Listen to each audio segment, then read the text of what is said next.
கர்த்தாவே, என் சத்துருக்கள் என்னை மேற்கொண்டு மகிழ ஒட்டாமல் நீர் என்னை கைதூக்கி எடுத்தபடியினால் நான் உம்மை போற்றுவேன். என் தேவனாகிய கர்த்தாவே, உம்மை நோக்கிக் கூப்பிட்டேன், என்னை நீர் குணமாக்கினீர். கர்த்தாவே, நீர் என் ஆத்துமாவை பாதாளத்திலிருந்து ஏறப்பண்ணி, நான் குழியில் இறங்காதபடி என்னை உயிரோடே காத்தீர். கர்த்தருடைய பரிசுத்தவான்களே, அவரை கீர்த்தனம் பண்ணி, அவருடைய பரிசுத்தத்தின் நினைவுகூறுதலைக் கொண்டாடுங்கள்.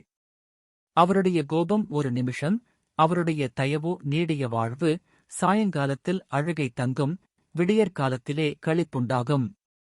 நான் ஒரு காலம் அசைக்கப்படுவதில்லை என்று என் வாழ்விலே சொன்னேன். கர்த்தாவே, உம்முடைய தயவினால் நீர் என் பர்வதத்தை திடமாய் நிற்கப் பண்ணியிருந்தீர். உமது முகத்தை நீர் மறைத்துக் கொண்டபோதோ நான் கலங்கினவனானேன்.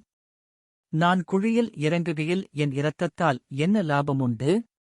புழுதி உம்மை துதித்து உமது சத்தியத்தை அறிவிக்குமோ?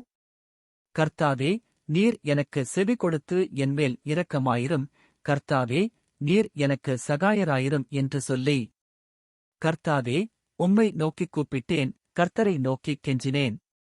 என் புலம்பலை ஆனந்தக் களிப்பாக மாறப் பண்ணினீர். என் மகிமை அமர்ந்திராமல் உம்மை கீர்த்தனம் பண்ணும்படியாக நீர் என் இரட்டை களைந்து போட்டு, மகிழ்ச்சி என்னும் கட்டினால் என்னை இடைக்கட்டினீர். என் தேவனாகிய கர்த்தாவே, உம்மை என்றென்றைக்கும் துதிப்பேன்.